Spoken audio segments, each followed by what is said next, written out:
You're given a choice between 3 otherwise identical cars, except one has a low, throaty vroom. The second sounds like a shotgun, and the third squeals like a circular saw at a sawmill. Well, it's not hard to guess which one you'll choose. Today, we'll see why cars sound different. Believe it or not, modern car companies artistically develop and enhance the sounds that their cars produce. That's because many consumers care how their cars sound. A long time ago, telephone companies worked hard to reduce noise and interference during the phone calls. They succeeded in suppressing noise so much that users actually began to complain. The reason is because of consumer expectations. The lack of noise gave consumers the impression that their connection was cut off. They just weren't used to it. So phone companies started generating comfort noise, a synthetic background noise added to the signal so that people, during a forced pause, could understand that the call hadn't dropped and the line was still connected. Actually, radio and wireless communications use comfort noise too, to fill the artificial silence in transmission. Well, a similar thing occurs with car makers. Many automakers have been able to reduce loud noise, even at high revs, as an engineering triumph. But apparently, this inadvertently caused an opposite problem. For instance, many drivers with a V8 actually love the gurgling, throaty engine sound, and they associate that sound with engine power. So a V8 without its recognizable primal sound just doesn't feel like serious muscle, but more like a car gone soft. Car makers picked up on that, and they realized that the sound of a car inspires drivers' perception of power. In fact, we can see this directly in the electric vehicle market. Initially, drivers and pedestrians were enthused that electric cars were so quiet and had no engine noise. It was something EV companies were proud of, but eventually it became a safety concern, because now it was so quiet that pedestrians couldn't sense when a car was nearby. That's why car makers had to artificially design sound. And now you have electric cars that generate fake engine sounds through hidden speakers, even at low speeds. Sounds like a fun job to design sound. Makes me wonder how sound engineers even approach the task. Take, for example, the creators of the plug-in electric sedan Fisker Karma, 2011 to 2012. They equipped the car with an artificial sound that was futuristic and sci-fi, something between the sound of a spaceship and an F1 car. Another example is Nissan. For the Nissan Leaf, the company invited specialists from Hollywood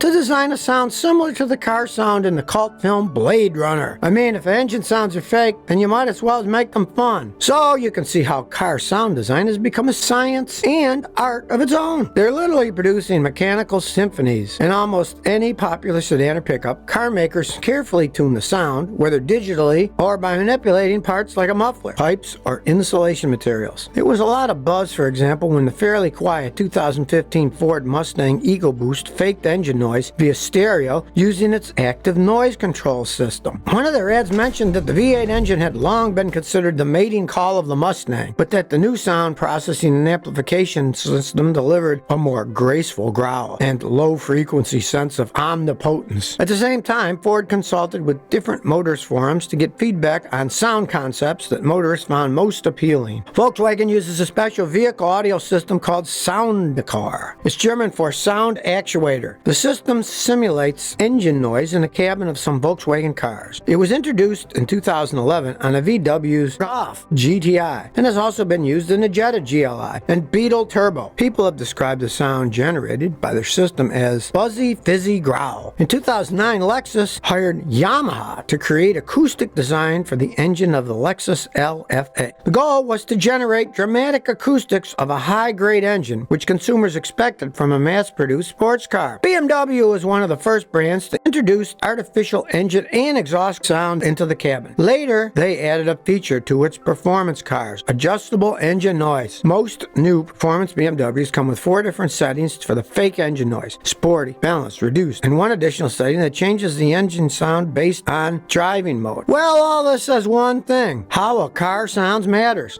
So where does the sound come from? The sound of the engine that we hear as the car passes by is impacted by many factors, including, for example, the number of cylinders, their location, whether it's inline or V-shaped engine, the shape of the combustion chambers, valve timing, the type and setting of the fuel system, and ignition. The sound is also influenced by the shape and size of the channels of the cylinder head, the design of the gas distribution mechanism, the number and size of valves, the presence of turbines or compressors. Not just that, but you also have the exhaust system, which interestingly enough was created in order to suppress sound and noise produced from a car. But at the heart of it is the engine and exhaust system. Let's take a quick look at each. First, let's talk about sound. As you know, sound is a wave, and like any wave, sound is characterized by amplitude and frequency. Pretty much, you can think of amplitude as volume or loudness, and it's measured in decibels. And the wave frequency corresponds to the pitch, which is measured in hertz. A slow wave produces a lower pitch. A fast wave has a higher pitch. When it comes to pitch, the average person's hearing range is between 20 hertz and 20,000 hertz. Now let's get under the hood. So we have air and fuel. They mix and explode in the cylinder. Then the pressurized air, or exhaust, gets sent into the exhaust manifold. Each stroke of the cylinder sends out its own blast wave in the form of a pulse. The number of pulses your engine outputs per second, or frequency, corresponds to the pitch. The higher the engine RPM, the more pulses you have, and therefore the higher the pitch. The lower the engine speed, the lower the pitch, and that longed for low roar. Take, for example, a single cylinder from a 4-stroke engine that's idling at 1,000 RPM. Divide that by 60 seconds and you get almost 17 revolutions per second. 1 hertz is 1 evolution per second. So 17 revolutions per second produces a frequency of 17 hertz. But remember, that was for just one cylinder. Now let's take a V8. You have 8 cylinders, but the V8 fires 2 cylinders at once for every 2 turns of the crankshaft. That means in 1 revolution, only half of the cylinders are fired, so that's 4 cylinders. Remember, 1 cylinder generated a frequency of 17 hertz, so 4 cylinders generate a frequency of 68 hertz. That's the typical pitch of an American V8 when it's idling. Ever notice that American V8s generally produce more throaty, where the European ones generally have a higher pitch? Why is that? Reason is most American V8s have cross-plane cranks, where the lobes sit perpendicular from each other. This results in sporadic explosions in the cylinders, and therefore you get that lower guttural rumble sound. Actually, most European 8-cylinder engines have flat crankshaft, where the lobes are flat or 180 degrees. So each cylinder fires from the one opposite across from it, and that's more uniform, consisting firing in the cylinders, which is why European V8s have a more uniform, less throaty noise and higher pitch. Most of the sound we hear from an engine is also impacted by the exhaust system of the car. Think of it as the vocal cords and voice of your car, but don't be deceived either. No muffler or exhaust system will make an inline 4 sound like a V8 muscle car. As mentioned before, the sound produced by a car depends on the engine, the layout, and various additional sounds emitted by the car, like the resonant frequency of the engine bay, exhaust pipe diameter, and so forth. For example, an exhaust with a larger diameter allows more gases to pass in the same time as a smaller diameter, and this significantly affects the sound it produces. That's why every major car company has a team that experiments with pipe diameters, mufflers, muffler bushings, resonators, catalysts, and even insulation materials. All this starts to shape a unique engine sound. Let's look at a few different exhaust layouts, the H-pipe, X-pipe, and Y-pipe, and how they each impact sound differently. Of course, the most obvious difference is how they look. They each look like the alphabet letter they're named after, but they all have different flow patterns for the exhaust gases, and different ways to flow heat and gas from the exhaust manifold to the muffler. The H-pipe produces a more classic muscle car growl and is better at balancing sound. They also boost torque at the lower RPM band. X-pipes even out the exhaust flow and streamline the exhaust gases. They also produce slightly more power later in the RPM range than the H or Y pipes. Typically, they produce sounds that are a bit raspier and louder compared to the other pipes. The Y pipe